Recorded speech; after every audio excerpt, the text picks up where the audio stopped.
a very impressive return. That is to say that I'm going to take an A, B, and a C as a win. Extremely satisfied, satisfied, and neutral. And then what our goal is to take this data and find out the ways we can meet our parents who are neutral, unsatisfied, and obviously extremely unsatisfied, and meet them in the middle. What needs do they have specifically from their students' school? So if you go to the next one. So this is for district-wide communication. So when we designed the survey, district-wide communication was when the superintendent sends out a parent square message, like his weekly updates. It's the website, it's social media, it's the commentator, it's any and all mailings and messages that don't come specifically from their students' administrators. So again, pretty great results on this. I feel like this was a really good barometer of how connected parents feel. And forgive me, I say parents and guardians are students, grown-ups, how they feel with district-wide communication, that's a really big umbrella. And we also do a lot of communicating. So again, meeting those neutrals, unsatisfied and extremely unsatisfied where they are, and finding out how we can better reach them. So the next slide is really interesting because a lot of my life is in social media, and that is not healthy. And it's really important that we see social media just like AI as a tool and in moderation. So I wanted to know how many of our parents and guardians actually use social media. Let me back it up. How many of them would cop to using social media as a way to communicate with the district? And I thought that this was really, really interesting. 1 to 3 times a week and 1 to 3 times a month were more than I anticipated. Now, this is to say, like, when I send out a social media message, there's analytics. We know who's looking at it. We know when they're looking at it. If they're using a Facebook account, Meta can give us like gender, age, and all those sort of demographics that are built into when you sign up for a Facebook or an Instagram account. So I'm really interested to see how many return users actually used our district social media to get information. We also asked people what platforms they interacted with, and Facebook was the runaway winner, which makes sense and is echoed across districts across the county. Interestingly, younger demographic, Instagram. Yeah. Right. Lindsay, So you're saying we're old. can I? Yes. Yeah. How do you define engage with social media posts? Is it seeing? Is it liking? Is it commenting? Like, what's that engage part? So there's when you're in Meta, on the back end of Meta, you can see how many times someone has seen your post, which is if they're just scrolling through and you know how something will roll past, and maybe you're not a follower. That's just like someone whose grandma liked to post and so they scroll through. So that's one metric. And then another metric is engaging with it. And I went as broad as I could for this question, knowing that those metrics are kind of nitpicky and they're like helpful for me. I'm not certain how helpful they would be to the person who, when I ask them, do you check social media? So I can certainly get you that information, but this was very broad. And then obviously I do not use social media was an option, and I think that they're maybe not telling the truth on that, but that's fine. That's fine, because I can see the numbers. Okay, so Mr. Provenzano, do you want to, can I? Yeah, go for it. So one of the questions was an open-ended question. It was, what would be the ideal method and frequency of communication regarding long-term or detailed updates from the district? And in this question, we added examples. We said budget, capital projects, the things that are not, you don't need a ping on your phone. These are the communications that we need you to engage with, but they're not an alert. And that's a tricky line to walk because one of the answers we got overwhelmingly was fewer Parent Square notifications. But we also got the overwhelming response that people love Parent Square. So we're doing a dance with that information. So our long-term plan for this information will be to develop strategic communication on those ideal methods. We're going to quantify them. We're going to do compare and contrast. There's all different ways of picking apart this sort of long answer question and developing strategies for meeting our users where they are. I also, the everyday channels, social media and school communication, I think there's room for improvement. And I think that the data shows us that families, users of Parent Square, they want the information, but they want it streamlined. They want it neater, they want it packaged. And that makes perfect sense to me, especially if, like, I'll go through Parent Square and I'll see how many notifications users are getting. I think there's a better way to do it. But Parent Square is an incredibly powerful platform for that. So our data is going to Thought Exchange because they have an incredibly powerful analyzation suite where they can really build visualizations and do really interesting work with this kind of open-ended question. So as we approach consolidation, as we approach time change and communicating to families about wraparound care, this will be extremely helpful. Yeah. Because we'll have that data, and like you say, clean, neatly packaged. This is where people like to get it. Right, and it's part of Pillar 5, which is where I live. It's my place of business is Pillar 5, but it's also part of, we need to bring in more enthusiastic voters. We need to tell our story, better in a way that's even more engaging and really let people in. So for a larger community strategy, this was part of the outreach commentator, and it was part of updating our mailing lists. So this is one piece in multiple puzzles that we're hoping to get our story out to the community. Lindsay, I think I know the answer to this, but is there ever, do you think, could see an application, again, this is not like something to answer at this moment, but an application of Parent Square where the community can subscribe to it, where they can say, oh gosh, I just want some updates on, geez, if there is a concert at the high school, I would love to go to it. There are, yes, so, and I can tell you, and I'm not signing us up for any of these features, but as Tom Devitt could tell you, Parent Square has a very large suite of applications that can bring in non-parent users or groups or newsletters, or there's a lot of ways to use it that we've been exploring. We're constantly looking at, and they're rolling out new features. But we're using it, I would have to say, from my perspective, a lot of discernment on that too. Yeah. How much we open ourselves up, from. I can imagine that's there's privacy, but I'm just thinking the community, like I'm thinking of the great event at the rec center on election day of just getting the word out. Oh my goodness, just so you know, if you happen to be by the rec center, you're going to hear the Fairport, orchestra playing. And yeah, there's all kinds of exploration that Tom's team and Diane Griffin and all the ISC folks are working always to get new information about features that Parent Square has that can expand our reach if it's something that we want to do.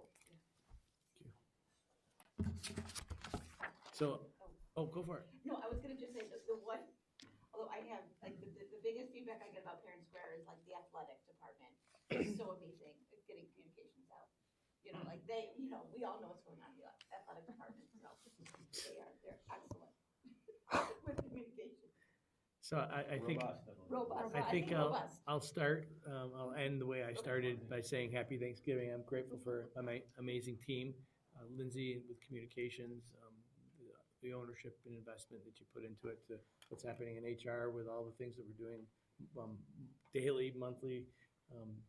Greatly appreciated. School improvements alive and well. Thank you, Dr. T and Matt. Facilities and operations has never been better. So thank you for surrounding me with such a great team, and thank you for all that you do. And to the board, happy Thanksgiving. So up next, we have our board member committee reports. So I know there weren't as many maybe this month, right, as some months, but feel free to unmute and share if you have things to share. So legislative update, MCSB Legislative Committee met day after Election Day. So a couple things we've been working on. We finalized most of our position papers. That'll be sent to you guys if they haven't been already. We're having a Zoom session with legislative aides. It's a little bit different than in previous years where it's going to be the aides all in preparation for our big legislative breakfast that MCSBA holds with our legislators. That's in, I think, January, February. Anyway, the Zoom meeting is going to be December 9th, and it's just kind of preparing aides, giving them some background information. Erica, Brett, and I had a Zoom with State Senator Summer Broke before the election. A really good, quick but good conversation about a lot of the issues that are no stranger to things we've talked about. And I believe we're meeting with Congressman Morelli next week, which is always, again, just such a great partner. And given the uncertainty going on at the federal government level and, the gigantic shrug emoji around the Department of Education, it'll be a good to center and meet with him and get an update on him. But, I think our big focus legislatively continues to be foundation aid and pushing for increases, for stability, for all of the things with that. So. Thanks, Brian. Anyone else? I know. It depends when the meetings fall, for sure. Okay, so up next we have our treasurer and investment update. Okay, thank you and good evening. Tonight we have the treasurer investment update for the month of September 2024. We had a general fund beginning cash balance of $64.9 million, receipts during the month of $20.8 million, disbursements of $14.4 million for an ending cash balance of $71.3 million. Of the $71.3 million, approximately a little over $70 million is invested in a mix of treasury bills, insured cash sweep account, and money market pieces there. Trending similar in terms of cash inflows and outflows as the previous year. You can see during this month that we started to get some of our tax revenue. There's the month of October is much heavier than September in terms of that revenue we receive. Looking at year over year in terms of revenue and expenses, again, aligning similar to previous year. Majority of the revenue we've received to date is local tax revenue as a whole. There is some state aid that did come in during September as well. And then expenses through September, about $26.7 million. Mostly salary and benefits as a whole, kind of our biggest expenses as a district that we have, and some debt service payments aligning with the schedule itself. That's the update for the month of September. Thanks, Matt. And I usually remind people, if you're watching at home or in the audience, those reports are further down in the agenda. So that's what Matt was talking about. Okay, we don't have any presentations this month, so we're going to move to our board discussion and action items. And first up, we have field trips. So I need a motion that the Board of Education approves the attached field trip requests. Brian, second. Lisa, any discussion? No. I'm just going to mention that we have some field trips that are focused on continuing ed options for students, so CTE stuff, a career fair, which I think is wonderful because it gives kids an option to look at other careers for their future. So, all in favor? Aye. 7-0. Okay. I need a motion that the Board of Education approves the first reading of the following policies: 5250, 5260, 5510, 5511, 5512, 7110, 7516, 7641, 8260, and 8280. So moved. Mary Caitlin? Nicole? Discussion? Again, these are in the public content, so you can view those from home. All in favor? Aye. 7-0. Okay, I need a motion that the Board of Education approves the second reading of the following policies. We have our policy committee charter for the 2024-25 year. We have policy 3121, 7640, 7642, 7643, 7650 and 7651. So moved. Brian, Second? Lisa, any comments, discussion? Okay, all in favor? Aye, 7-0. These are things that Matt actually, I think, and Brett mentioned earlier, just in terms of moving forward with our capital improvement projects. So the next thing, I need a motion that the Board of Education approves execution of an agreement between the Fairport Central School District and Lobella Associates, DPC, per the attached proposal for pre-referendum architectural engineering services upon review and final approval by the Board of Education's attorneys at such time as the agreement is reviewed and approved by the Board of Education's attorneys. The superintendent of schools shall be authorized to execute the agreement on behalf of the school Board of Education. Can you read that again? So moved. Rich, Second. Second. Mary Caitlin, any comments, questions? Yes? Just to be clear, it's separate from the 2020-23. This is the next phase of facilities planning, the KE pieces that we've been focusing on, which we'll be reporting on next month. Yep. So just wanted to Yeah. clarify. No, that's Good great. clarification. Thank you. Yeah, because then, yeah, there's more to come, so, thank you. All in favor? Aye, 7-0.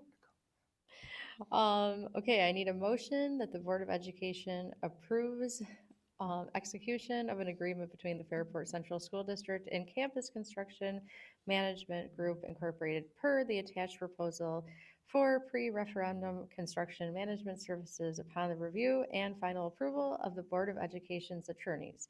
At such time as the agreement is reviewed and approved by the Board of Education's attorneys, the superintendent of schools shall be authorized to execute the agreement on behalf of the Board of Education. So moved. Mary Caitlin, Lisa. Any other comments? Okay, all in favor? Aye, 7-0. Good thing I got my glasses fixed for my bifocals. This would have been rough.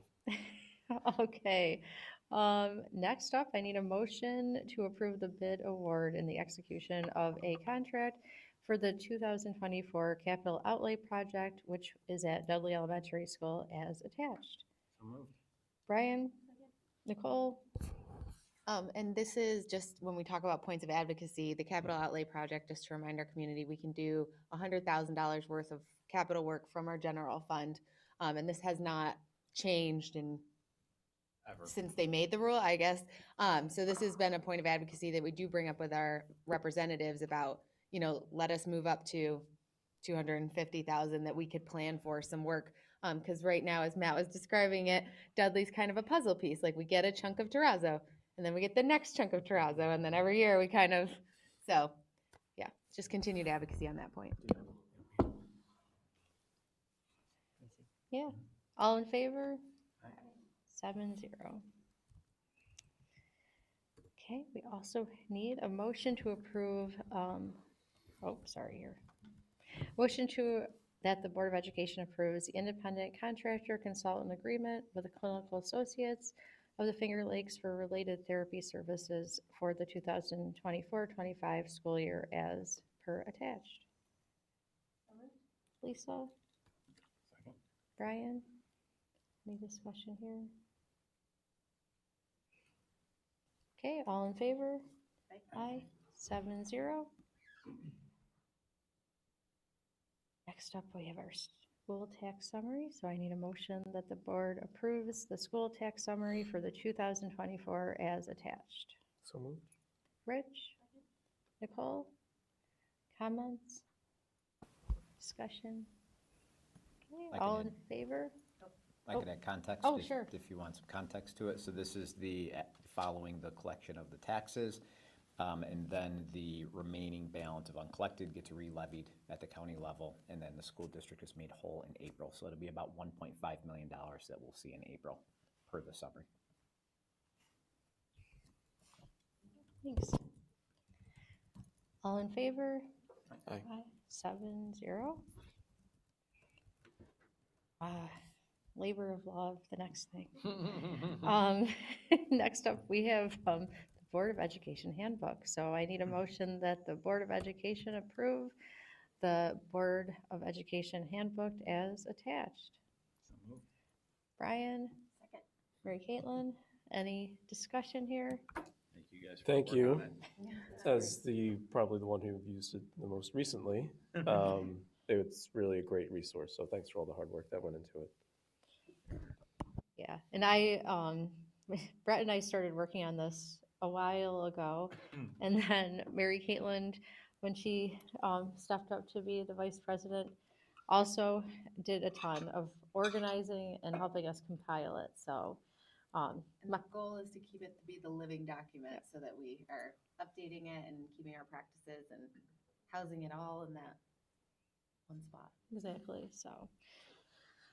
Okay. That's great, thank you. Yeah, I think it's a great resource for anyone that is coming on, or just to review, even for myself, things that I don't remember everything all the time. So it's a great We resource. only do some stuff once a year and it Absolutely. Yay. So all in favor? Aye, 7-0.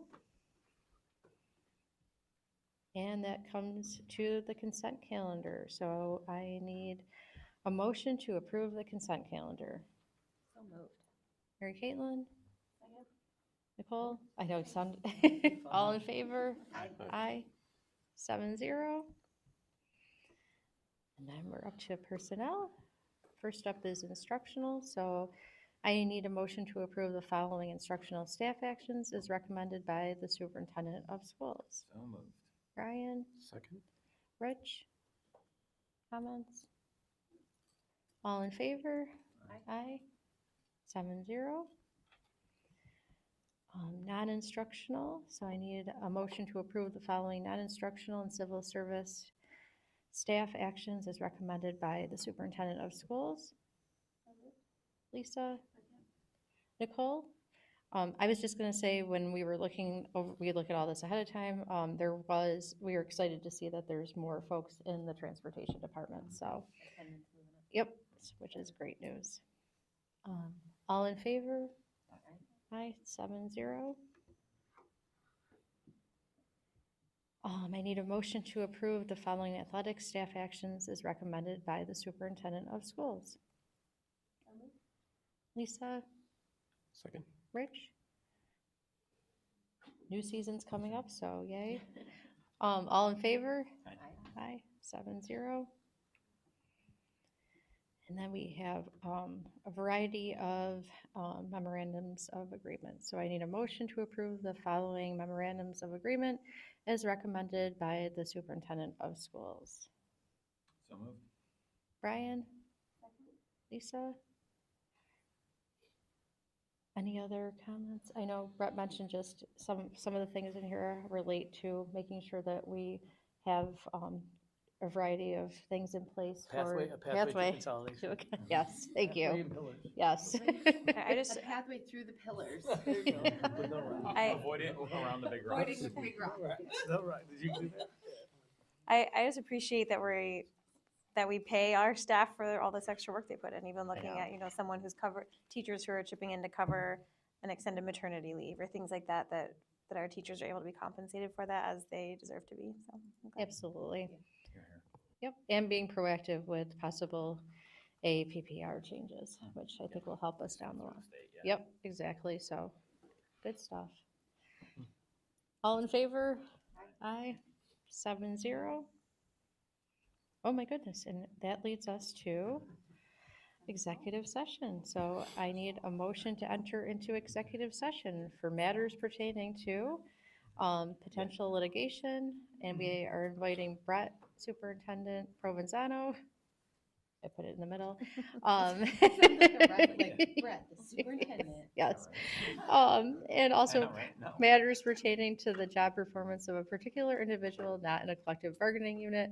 And we also invite Superintendent Brett Provenzano to attend that as well. If you're listening at home, we will re-enter just to close out and adjourn the meeting for the evening. So there will not be further streaming. So moved. Second. You take that personal. Okay, Aye. Brian and I don't Lisa. know, it was close. Hey, Oh, Autumn. did you?